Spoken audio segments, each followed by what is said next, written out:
बिस्मिल्लाहिर्रहमानिर्रहीम। M economics, Punjab university, Sargodha university and university of Gujrat. आज major issues का जो हमारा सब्जेक्ट है, इसका हम टॉपिक करेंगे लैंड रिफॉर्म्स इन पाकिस्तान। ये हम डिस्कस करेंगे कि लैंड जो थी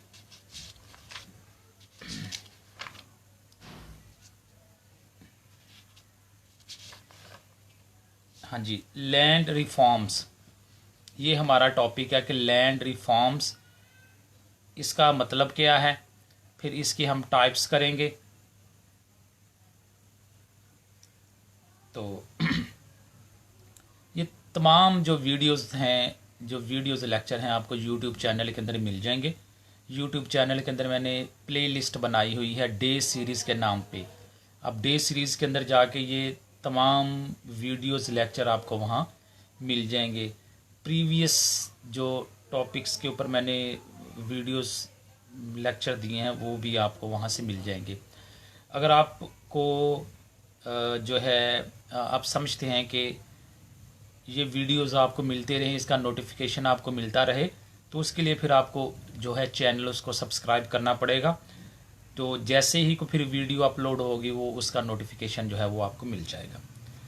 पहले नंबर पे हम बात करते हैं कि लैंड रिफॉर्म्स किसे बोलते हैं। Land reforms simply the land reforms means, सादा लफ्ज़ों में अगर हम देखें तो इसका मतलब बनता है, रिफॉर्म्स का मतलब है, यानी कि उसी इस्तिलाह क्या मतलब है उसका, मीन रीडिस्ट्रीब्यूशन ऑफ लैंड, ज़मीन का दोबारा से जो है तकसीम करना, ज़मीन को दोबारा से तकसीम करना।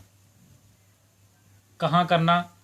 अमंग लैंड लेस पीजेंट्स, ऐसे किसान जिनके पास ज़मीनें नहीं हैं, उनमें जो है ज़मीन को दोबारा से तकसीम करना। So that interest of peasant could be protected, ये ऐसा क्यों किया जाता है? ताकि उनकी जो इंटरेस्ट है, उनका जो मुफाद है, वो उनका प्रोटेक्ट किया जा सके, उनको महफूज किया जा सके। वालेकुम अस्सलाम, हाउ आर यू। आज हम जो टॉपिक कर रहे हैं वो है लैंड रिफॉर्म्स, ज़मीन की नए सिरे से जो है उसको उसकी इस्तिलाह लैंड रिफॉर्म्स करना, नए सिरे से जो है उसको रीडिस्ट्रीब्यूशन करना, ये हमारा टॉपिक चल रहा है। तो मैंने अभी इसको डिफ़ाइन कर दिया है। डिफ़ाइन के अंदर मैंने बताया कि लैंड रिफॉर्म्स का ये मतलब है कि ज़मीन को आप रीडिस्ट्रीब्यूट कर दें। किस में रीडिस्ट्रीब्यूट कर दें? जो लैंड लेस पीजेंट हैं, जिनके पास ज़मीनें नहीं हैं, उनके अंदर जो है आप इनको जो है डिस्ट्रीब्यूट कर दें, ताकि उनका जो इंटरेस्ट है, उनका जो मुफाद है, उनकी जो दिलचस्पी है, उसको प्रोटेक्ट किया जा सके। अब उसके बाद नीचे आ जाए इसके, the agriculture development in a country depends upon the following. अगर आप एग्रीकल्चर की डेवलपमेंट देखनी है आपने, तो फिर वो इन चीज़ों के ऊपर इन्हिसार करती है। किसके ऊपर है? रीफॉर्मिंग द लैंड टेन्योर सिस्टम, आप उसको करें, रीफॉर्म करें। ये जो लैंड टेन्योर सिस्टम है, जो ज़मीन का जो मलकियत वाला निज़ाम है, जो अहद है, मलकियत वाला जो अहद है ज़मीन का, उसके सिस्टम को जो है रीफॉर्म करें। Better pricing for agriculture output, जो एग्रीकल्चर आउटपुट है उसकी प्राइसेस जो है वो आप बेहतर करें। अवेलेबिलिटी ऑफ एग्रीकल्चर इनपुट, अब एग्रीकल्चर को जो इनपुट है वो भी जो है उसका जो है अवेलेबिलिटी बनाएं, उसके लिए इनपुट जिससे उसने आगे प्रोडक्शन करनी है, उसके लिए अवेलेबल करें, मुहैया करें उसको। नंबर 4 जो है फैसिलिटीज़ फॉर साइंटिफिक रिसर्च, जो साइंटिफिक रिसर्च है उसकी भी फैसिलिटीज़ दी जाए। और उसके बाद better marketing and transportation services. ज़ाहिर बात है जब चीज़ें तैयार हो जाएंगी तो फिर एग्रीकल्चर सेक्टर से, खेतों से मार्केट के अंदर भी तो लेके जाना है। मार्केट के अंदर लेके जाने के लिए तो ये है कि फिर अब बेटर जो है वो ट्रांसपोर्टेशन फैसिलिटीज़ हों। ये जो है स्टार्ट वाले 3-4 लाइनें और एंड वाली ये 3-4 लाइनें आप ज़रूर इसमें पुट करें इसके इंट्रोडक्शन में, और बाकी इस पूरे को पढ़ लें। इसके अंदर से भी 2-3 लाइनें जो है जो अच्छी लगें वो भी आप इसके अंदर ऐड कर सकते हैं।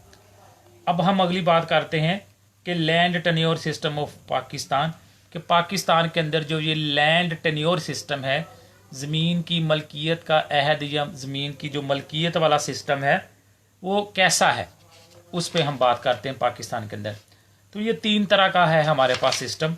एक है प्राइवेट लैंड लॉर्डिज़म, दूसरे नंबर पे आ जाता है रियोटवरी सिस्टम, तीसरे नंबर पे आ जाता है स्टेट लैंड लॉर्डिज़म।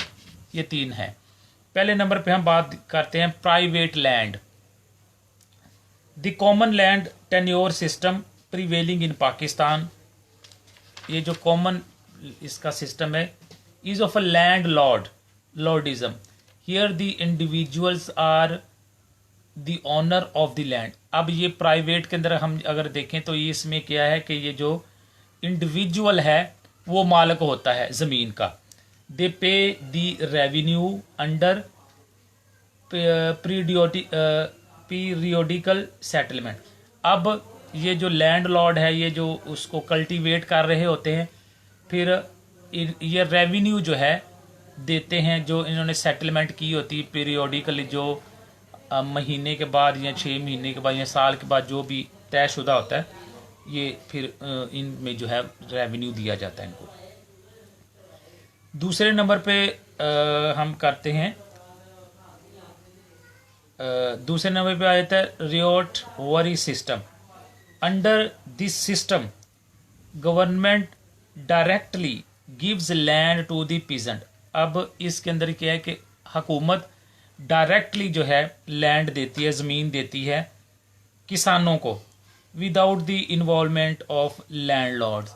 ये जागीरदारों की इन्वॉल्वमेंट के बगैर हुकूमत जो है किसानों को ज़मीनें देती है। The cultivator is treated as a peasant. अब ये जो कल्टीवेट कर रहे हैं, जो काश्तकारी कर रहे हैं, ये लोग जो है वो पीजेंट के जो है पीजेंट प्रोप्राइटर कहलाते हैं, किसान की जो मलकियत। अंडर दिस सिस्टम, इस सिस्टम के तहत हिज राइट्स आर हेरिटेबल। अब ये जो किसानों को राइट दिया गया है कल्टीवेट करने का, ये हेरिटेबल है, ये विरासत के अंदर मुंतकिल हो जाता है। And transferable. This system existed in most parts of Sindh. ये कहते हैं ये सिस्टम जो है अक्सर जो सिंध के पार्ट हैं वहाँ जो है एग्जिस्ट करता है। ठीक है जी। But after the construction of Sukkur barrage, when the canal system was formed, the lands in the Sindh became very productive. तो ये जो सखर बैराज बना, सखर बैराज के अंदर इसका जो फिर जो लैंड थी वो ज़्यादा प्रोडक्टिव हो गई। तीसरे नंबर पे हम बात करते हैं state landlordism. State landlordism क्या है? Under this system the state act as landlord. अब इसके अंदर स्टेट रियासत जो है वो एक्ट करती है एक जागीरदार के तौर पर। And the cultivator is a टीनेंट। और जो कल्टीवेटर है, जो काश्तकार करने वाले हैं, जो वो मज़ारे कहलाते हैं of the state. And he is allowed to cultivate the land. उनको फिर इजाज़त दी जाती है कि वो कल्टीवेट करें, काश्तकारी करें ज़मीन के ऊपर।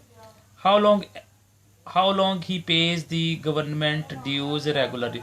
जब तक वो जो मज़ारे हैं, टीनेंट हैं, वो रेगुलरली पे करते रहते हैं ड्यूज उस ज़मीन के, उस वक्त तक उनको इजाज़त दी जाती है कि वो इसको जो है कल्टीवेट कर सकते हैं।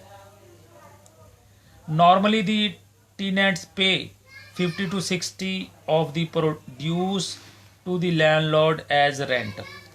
नॉर्मली कहता है 50 to 60% जो है ना ये टीनेंट जो है वो पे करते हैं as a landlord to the landlord as a rent in kind known as बताई। ठीक है। अब अगली हम बात करते हैं justification of need for land reform in Pakistan के अंदर लैंड रिफॉर्म की ज़रूरत क्यों पेश आई, इसके ऊपर जो है वो हमने जस्टिफिकेशन देनी है। पहले नंबर पे हम बात करते हैं एग्रीकल्चर मोनोपली। मोनोपली का मतलब है कि एक बंदे का जो है मुकम्मल अख्तियार होना। अनमोल भट्टी समझ आ रही है आपको? नहीं पता चल रहा तो पूछा करें, जिस चीज़ का नहीं पता चल रहा। अगर आपको समझ आ रही होती तो फिर आप साथ साथ जो है ना फीडबैक भी दिया करें कि आपको पता चल रहा है। एग्रीकल्चरल जो है, अच्छा, I am fine thanks.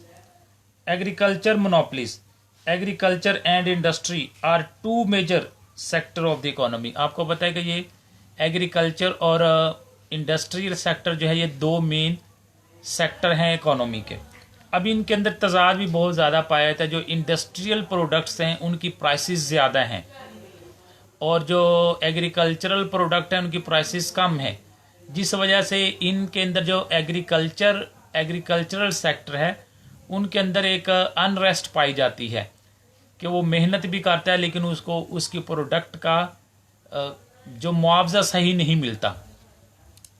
Agriculture and industry are two major sector of the economy as the industrial monopolies are responsible for unequal income distribution. अब ये इंडस्ट्रियल जो मोनोपली है वो नतीजा है मुल्क के अंदर जो है अनरेस्ट का, ठीक है। Are responsible for unequal income distribution. On the same way control over lands by a few people may distort the problem of distribution of income। फिर वो कहता है कि दूसरी वजह ये भी कि जो ज़मीनें हैं उनका चंद हाथों के अंदर आ जाना, उससे भी अनइक्वल इनकम डिस्ट्रीब्यूशन जनरेट होती है, ठीक है। जिस तरह आप मिसाल देखें कि ये आप देखें as in the early 50s 50 के जो स्टार्ट पे in Punjab 0.6% of the landlords owned 21.5% of total cultivated area. कि ये जो टोटल कल्टीवेटेड एरिया था कास्ट वाला 21.5% का जो टोटल बनता है, टोटल का 21.5% सिर्फ 0.6% लोगों के पास था। यानी कि अगर आप आबादी को 100 लें तो उसमें से 0.6% आप निकालें, जितने बनते हैं इतने लोगों के पास टोटल जो कल्टीवेटेड एरिया था उसका 21.5% था। अब रिमेनिंग जो था वो 31.8% वो कितने लोगों के पास था? आबादी के 78.7% लोगों के पास। आप अंदाज़ा करें कि फ्यू परसेंट 0.6% लोगों के पास किस कदर ज़्यादा है और बाकी 31% 78% जो लोग हैं उनके पास था। ये आगे मज़ीद दूसरे भी प्रोविंसेस की जो है वो डिटेल बताइए, वो भी आप थोड़ा थोड़ा उसमें मेंशन कर लेना। अब सेकंड पॉइंट पे आता है better utilization of land resources. अब इसकी नीड ज़रूरत क्यों पेश आई? एक इसकी ये भी वजह थी कि जो लैंड रिसोर्सेज या ज़मीन के जो ज़राए हैं, वसाइल हैं, उनका बेहतर इस्तेमाल किया जा सके। In our country there exist a class of absentee landlord. कहते हैं एक ऐसी क्लास भी है हमारे इधर पाकिस्तान में जो एब्सेंटी लैंडलॉर्ड कहलाती है। जागीरदार हैं जो नज़र नहीं आते, उन्होंने ज़मीनें उनकी मलकियत में हैं और उन्होंने जो है वो दे दी हुई है लोगों को काश्त करने के लिए। जब टाइम आता है तो फिर अपना हिस्सा लेने के लिए आ जाते हैं, पूरा साल गायब रहते हैं, एब्सेंटी हैं, ठीक है। ऐसे भी हैं who live in the developed cities, वो रहते किधर हैं? डेवलप्ड सिटी में रहते हैं of the country by surrendering their lands to the tenants. फिर अपनी ज़मीनें जो हैं टीनेंट्स मज़ारों को उन्होंने दी होती हैं, वहाँ से फिर अपना शेयर वो लेते हैं। तीसरे नंबर पे हमारी बात आ जाती है टू एब्जॉर्ब राइजिंग पॉपुलेशन।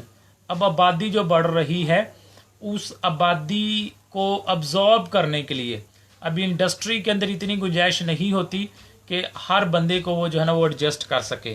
तो अब ये जो एक्स्ट्रा लेबर है उसको एग्रीकल्चर सेक्टर जो है वो अब्जॉर्ब कर लेता है अपने अंदर।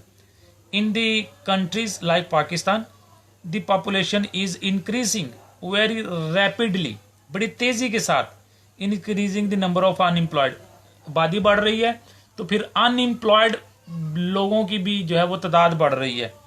तो फिर the labour has no alternative except to move to the lands, labour के पास इससे कोई और जो है अल्टरनेटिव नहीं होता, मुतबादिल नहीं होता कि वो ज़मीन के अलावा कहीं और जा सके।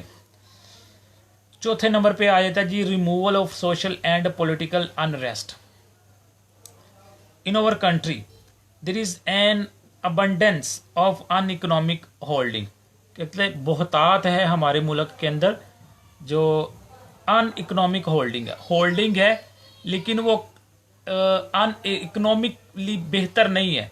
मसलन मेरे पास अगर कोई 10 एकड़ जगह है तो कुछ हिस्सा मेरे पास इधर का है, कुछ हिस्सा मेरे पास वो आगे जाके है, कुछ हिस्सा वो दूसरी तरफ जाके जो है डिस्टेंस के साथ है।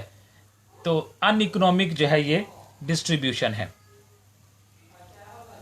ठीक है जी।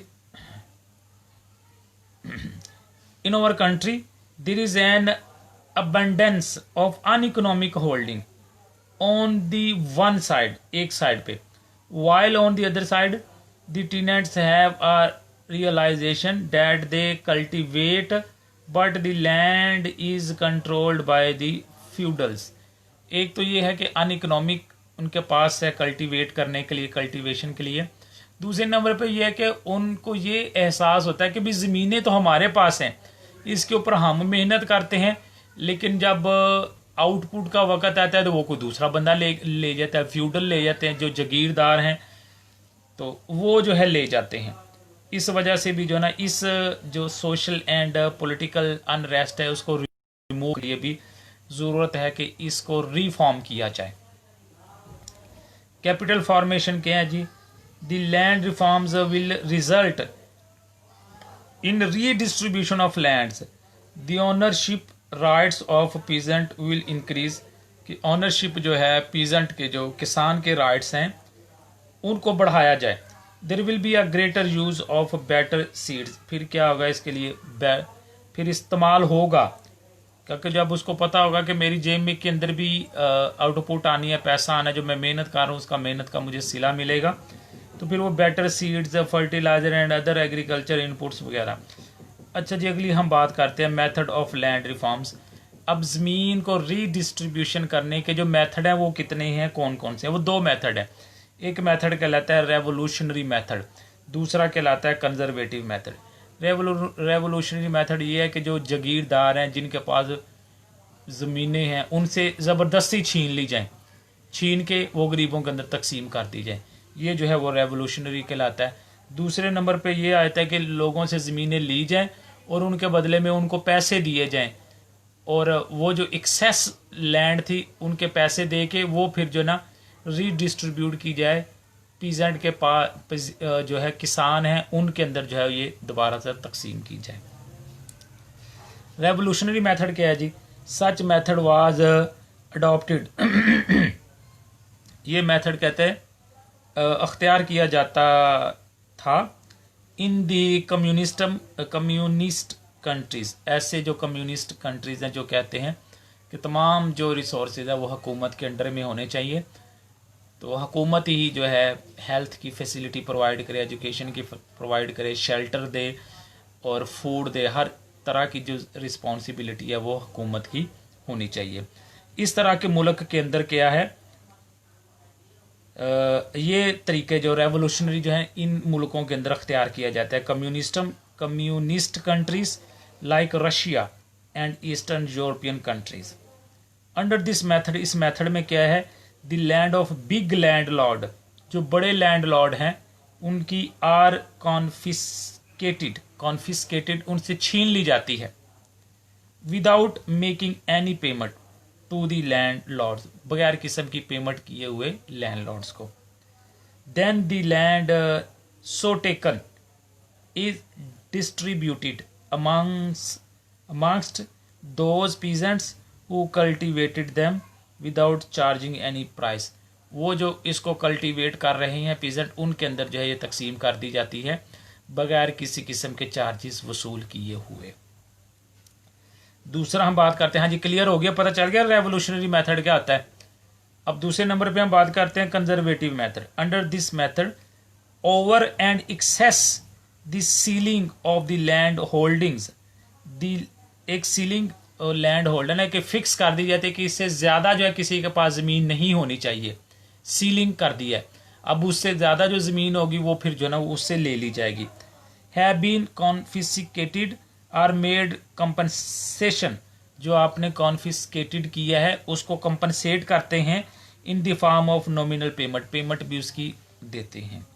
The land is so taken or distributed amongst the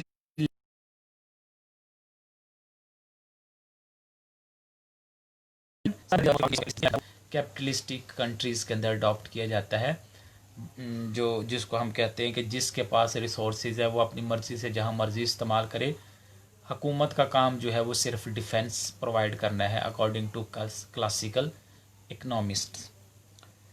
अच्छा जी, उसके बाद अगली बात आ जाती है कि लैंड रिफॉर्म इन पाकिस्तान। आपने बताना है कि जब पाकिस्तान के अंदर जो मुख्तलिफ अदवार में जो लैंड रिफॉर्म्स हुई वो क्या क्या हुई, थोड़ा सा मैं आपको बता देता हूँ इसका। The land reforms had there beginning इन 1949, 1949 के अंदर जो है इसका स्टार्ट हो गया। At that time it was recommended, इस टाइम पे क्या रिकमेंड किया गया, डैट द जागीरदारीज बी एबॉलिश्ड, कि जो जागीरदारी है उसको ख़त्म कर दिया जाए। And the land be distributed between cultivator and tenants, और ज़मीन जो है वो फिर डिस्ट्रीब्यूट कर दी जाए किन के दरमियान, जो कल्टीवेट कर रहे हैं, जो काश्तकारी कर रहे हैं, और जो मज़ारे हैं उनके दरमियान।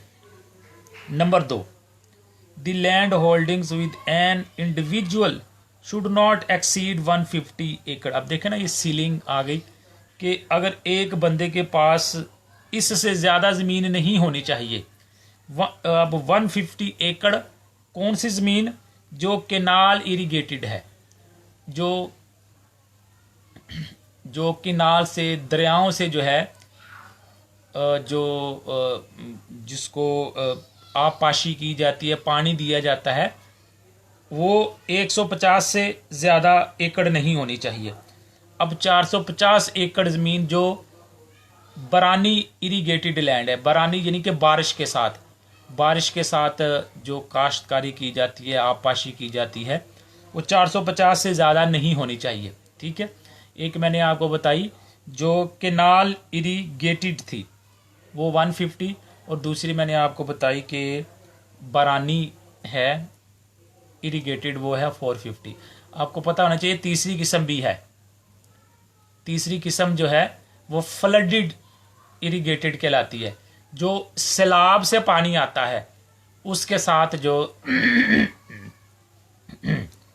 जो इरिगेटेड की जाती है वो फ्लडेड इरिगेटेड कहलाती है। ठीक है, आपके नॉलेज के लिए। अब ये 2 किस्में आपको बता दी गई। इससे ज़्यादा अगर होगी तो वो कॉन्फिस्केटेड की जाएगी ज़मीन। No land owner should be paid more than ₹15 lakh in the form of compensation. अब अगर कंपनसेशन की जाएगी तो 15 लाख से ज़्यादा उनको नहीं दिया जाएगा। द इनहेरिटेड टीनेंट्स, इनहेरिटेड विरासत में जिस तरह एक बंदे को मिली, वो ज़मीन आगे ट्रांसफ़र होगी उसके बच्चों को, बच्चों से फिर आगे ट्रांसफ़र होगी। Inherited tenants be given the possession rights, उनको फिर दिए जाएं मलकियत के राइट्स। अच्छा जी, उसके बाद आपकी आ जाती है land reform of 1958, ownership ceiling, utilization of land taken, creation of a pool, abolition of जागीरदारी, प्रोहिबिशन ऑफ इजेक्टमेंट। ये मुख्तलिफ अदवार हैं। Review of land reforms of 1959।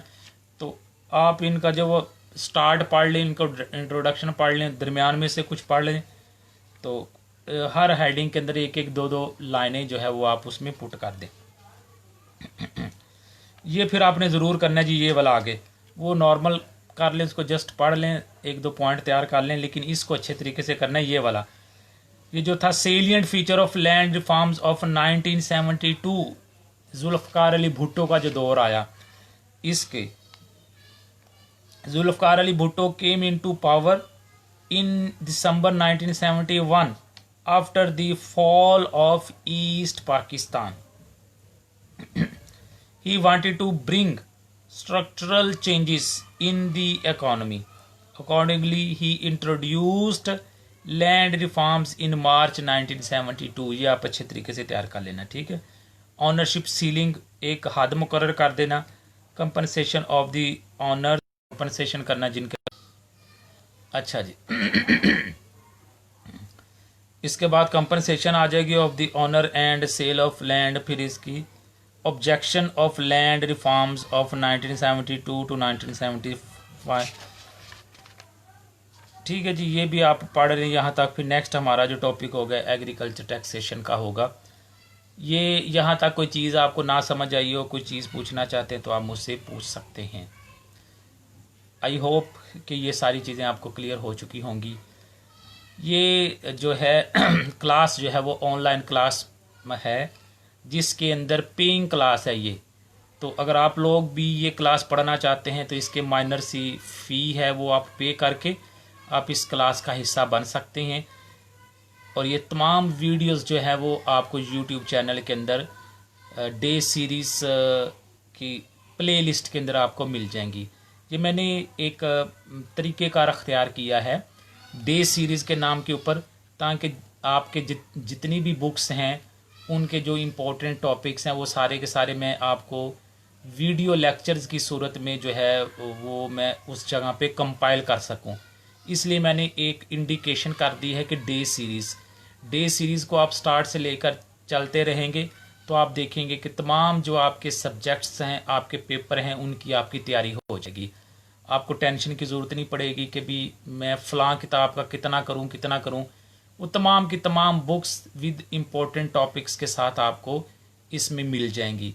तो ये डे सीरीज़ का इसलिए मैंने एहतमाम किया है क्या, ताकि आपको एक सीक्वेंस में मिले, आपको पता हो कि इसकी ये एक चेन की सूरत में आपको जो है ना ये सारी की सारी वीडियोस मिल जाए।